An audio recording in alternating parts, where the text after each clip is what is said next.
Isa Bermúdez, Graciela Beltrán Carías. Por Onda, la superestación.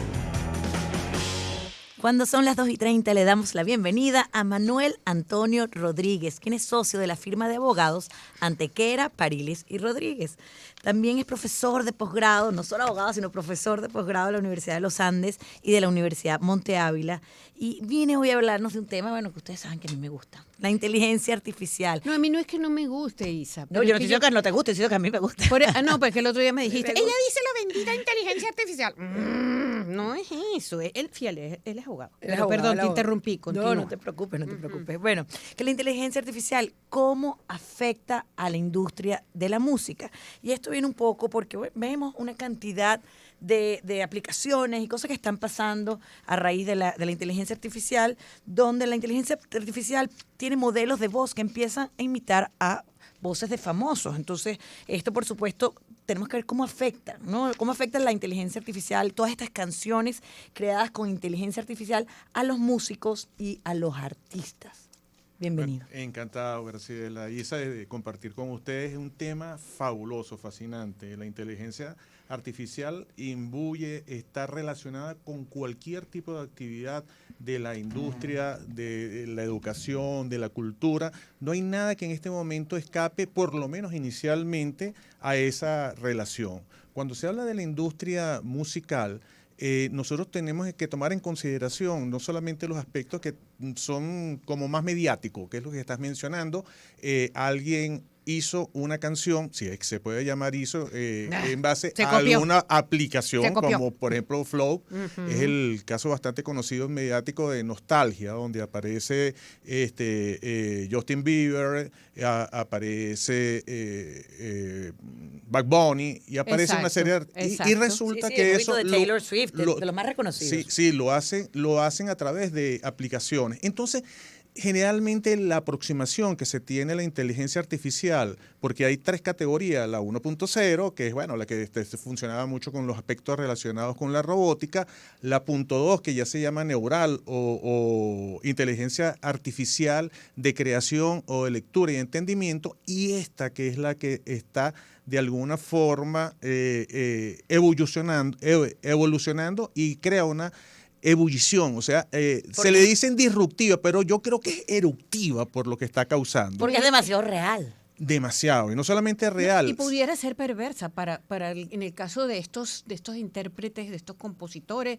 de estos creadores, que son sus obras, pues, ¿no? Su música. Yo me tomo la licencia de hablar no como profesor, sino sencillamente decirte que yo no comparto esa visión apocalíptica. No.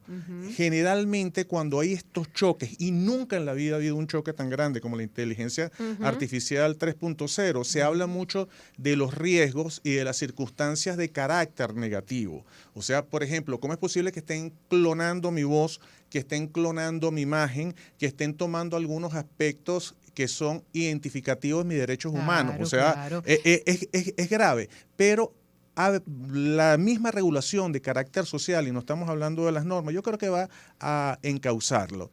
¿Por qué hago mención de que para la industria musical es algo determinante? Por ejemplo, todos los procesos de masterización que antes llevaban muchísimo tiempo, que ustedes conocen, eso se hace ahorita en minutos. Todo lo que es la parte de la composición, melodía, ritmo, armonía, eso se hace también en minutos. No, cualquiera puede ser músico hoy en pero día. por eso te digo, y eso es irrespetar ese proceso creativo. Yo creo que es aceptar un poco la tecnología. El proceso creativo cambió. Y totalmente en la esencia. Por ejemplo, ahorita todo el mundo es músico. Es una expresión cierta. 6.2 mil millones de dólares se considera que es el aporte que han hecho los creativos no profesionales a través de las redes en el año 2023. Bueno, una industria.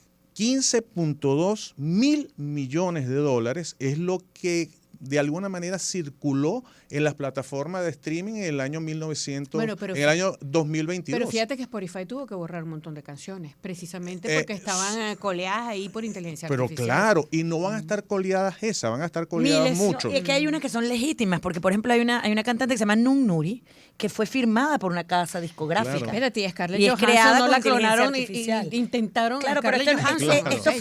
esto fue hecho por digamos, por organismos por toda la ley. O sea, una casa disquera creó un personaje con inteligencia pero artificial. eso es otra cosa, porque una Isa. persona puso su voz, grabó un cantante, esa voz la modificaron con inteligencia artificial, Pero, le crearon una cara a esa claro, persona. pero está bien, y eso le es hicieron. otra No, lo que cosa. te quiero decir, pero la inteligencia artificial genera música. Entonces ahora es si la generan de manera legal o la generan de O manera si la ilegal. genera alguien que crean para eso, o si le roban a alguien su idea. ¿Ok? Su identidad. Su identidad. Porque la voz y la cara es una identidad. Claro, por Dios. Claro, ahí hay una doble afectación por la parte de los derechos de propiedad intelectual y por la parte de los derechos personales. Pero, insisto, siempre ha existido.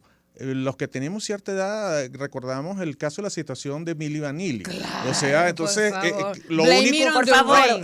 tienen que poner Blame it on the rain. Yeah. Entonces, bueno, ese es Milli Vanilli multiplicado por 1000. Es decir, la posibilidad de hacer eso, ahorita Claro, la pero- tecnología claro. la está permitiendo. Potenciando. Totalmente, Exacto. totalmente. En este caso es de totalmente. tecnología. En ese caso eran unos sinvergüenzas que se copiaron eso. O sea, déjame decirte. Bueno, y para ir un poquito más atrás, Archie. Los sinvergüenzas siempre han existido. también, que no cantaba. Bueno, Están botando cédulas aquí, Y señores. Drake y The Weeknd tuvieron el año pasado, hace sí. años, un caso terrible también con la clonación de sus creaciones con inteligencia artificial. Claro. Entonces, óyeme, yo lo que... Claro, pero ese es el aspecto de la clonación.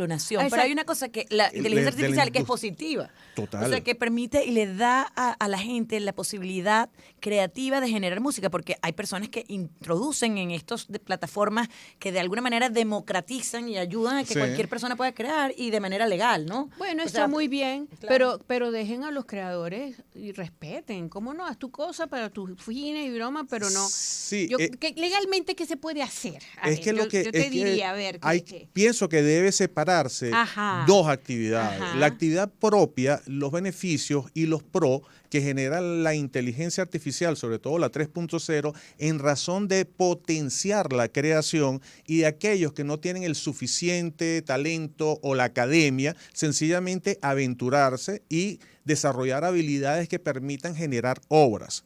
Ese es un aspecto, pero el otro aspecto es lo que corresponde a la infracción, a la intención, al dolo, la parte a querer, legal, pues. exactamente, a querer vulnerar. Eso va a existir con inteligencia artificial o sin inteligencia artificial, porque hay dos motivos esenciales que lo mueve. Uno, el lucro, y Lamentable, dos, la proyección. Entonces, ¿qué sucede, por ejemplo, con todas las regalías, con todos los likes, con todos los me gusta de esta obra que estamos mencionando, Nostalgia? ¿A dónde fueron? O sea, se quedaron en Spotify, sencillamente Sí, se exacto. distribuyeron. Buena pregunta. Y lo que dice, eso es un plagio. No, eso no es un plagio. La letra, si la escuchan, es una buena letra. Y el derecho de autor protege todas las obras en tanto tenga el carácter de originalidad independientemente del mérito. Entonces, Nostalgia está protegida por el derecho de autor. Escúchese, está protegida por el derecho de autor en cuanto a la letra, pero no lo está en cuanto al ritmo musical, es decir, a la composición Hay que musical. cambiarle el chaca-chaca. Entonces, hay que ir analizándolo y verlo, y sobre todo no tener prejuicios. O sea, si uno parte de un juicio previo para crear un valor o una identidad, va a tener un límite, va a sentirse que aquello no va a funcionar, y situaciones tan graves como, por ejemplo, lo que existió hace 2 décadas atrás, con la digitalización de las obras musicales y una campaña feroz que desarrollaron los productores fonográficos, demandando incluso por acciones de carácter penal en los Estados Unidos a más de 2.000 usuarios. Sí. Eso no funcionó. Hay que ir por la parte de la incorporación del control, un control social y un control de carácter legal, que es muchísimo más lento. Pero la inteligencia artificial, yo me sumo, lo suscribo, es un elemento de desarrollo cultural, económico y sin ningún precedente. Hay algo que me hubiesen dicho a mí y lo declaro aquí con toda honestidad, hay un principio, la obra solamente la puede crear una persona física. Un humano. Y yo el año pasado en un congreso dije, no, me equivoqué. Sí la puede crear.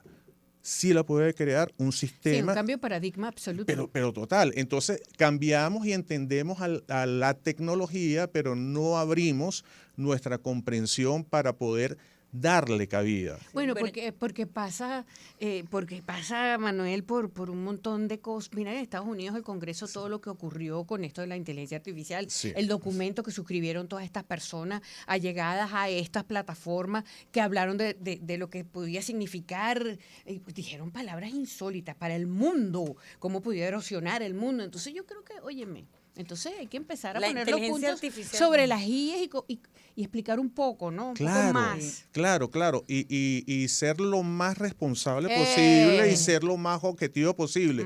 Si nosotros hablamos de propiedad intelectual y hablamos del derecho de la imagen, pero señores, si los rasgos biométricos, que es para mí muchísimo más lascivo y dañino, es decir, hay la posibilidad a través de la inteligencia artificial actual de que usted pueda calificarme a usted, a mí, a cualquier persona conforme a los rasgos biométricos, es decir, o sea, tú eres anglosajón, tú eres esto, tu altura, tu posición, etcétera, color, tez y toda una cantidad de cosas y te da los grados de probabilidad. Entonces, eso más datos, el manejo de datos, más otros elementos que no están vinculados a la propiedad intelectual, hacen que este problema, que si me clonaron la voz, que es muy importante para todas las personas afectadas, imagínense, para ustedes muchísimo más, hace que sea nimio. Mira, espérate, mi abuela diría fin de mundo. Bueno.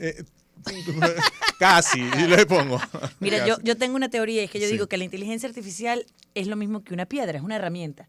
Tú la puedes usar para construir una casa, la puedes usar como un pisapapel o la puedes usar para herir a alguien. Sí.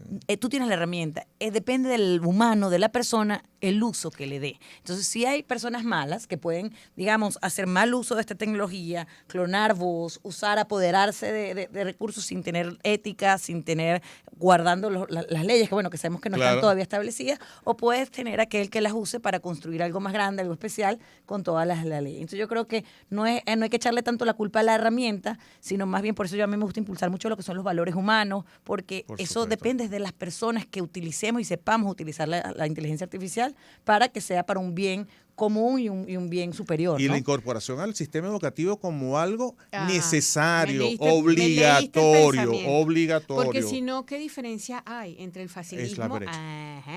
Entre el facilismo de utilizar esto para yo presentar una tesis de grado o presentar una tesis de grado como debe ser, por ejemplo, en el sector estudiantil. Entonces, óyeme, entonces enseñemos a los chamos, pues, ¿verdad? Claro. Mire, esto se puede usar hasta aquí, pero usted tiene que pensar su foco de su tesis y elaborarlo. Y sobre todo el plagio es ético. Cuando uno habla, por ejemplo, en ciertos ambientes del plagio celestial, uno sabe que se está refiriendo al ex cardenal de Lima, de la ciudad de Lima, Perú, que plagió a Paulo VI. ¿Qué tal? Y a Benedicto XXIII, nada más. O sea, entonces tú dices, si es falible o no falible, es una cuestión de valor. Y de ética. Total. Y entonces eso sí hay que llevarlo para las escuelas. Bueno, y ahora que les cuento que viene este año electoral, donde vamos a ver que vienen todas esas elecciones, esto se va a poner bueno porque ya se está usando con fines políticos, ya están saliendo candidatos, hemos visto a Joe Biden que le han sacado discursos para mover las elecciones. Claro, la gente, yo lo que le invito a la gente es que tiene que desarrollar mucho, como estamos, yo digo que es la era de incertidumbre, donde ya no sabes qué es verdad o no es verdad, que tienes que tener esa capacidad de analizar la información antes de rebotarla por esas redes de WhatsApp, de no sé qué, rebotar. Pero no todo el mundo tiene esa preparación. Pero por eso lo quiero dejar como mensaje. Hay que cuestionar antes de mandar información, de difundirla. Totalmente. Hay que cuestionarla, revisarla para no crear el caos. No, pero claro. Seleccionar fuentes. Cuando tú pides información, tú tienes que hacer una categorización de tus fuentes. Y no solamente de las generales, los buscadores, que obviamente uno sabe cuál es la influencia desde el punto de vista comercial o de sentimiento, de sensación política que pueden tener uno u otro, sino buscarlo. No, y sabes una cosa, Manuel, que eso para los periodistas realmente es informativo uno. Sí. Pero ahora la información la maneja todo el mundo. Sí. Entonces, epa. Todo el mundo tiene acceso a la información. Entonces, no, para nosotros no. Eso es informativo 1 y después informativo 2. Me refiero a una materia. Por eso Claro. que los periodistas que tienen credibilidad van a ser fuentes usadas. Entonces, pero también el resto de la gente debe tener, debe aprender un poco y tener criterio. Mira, bueno, esto ha sido una conversación interesantísima ustedes. y que da para mucho, pero bueno, esto es un momento de despedir a Manuel Antonio Rodríguez, socio de la firma de abogados Antequera, Parilis y Rodríguez, profesor de posgrado de la Universidad de los Andes y de la Universidad Monte Ávila. Un gusto haberte tenido. Encantado de estar con ustedes y compartir en cualquier momento para ampliar. Muchísimas gracias. Vamos a colocar un poquito de música, 2:45, vamos que hay de malo de Farruko, aquí en Onda La Superestación. It's a Batman team.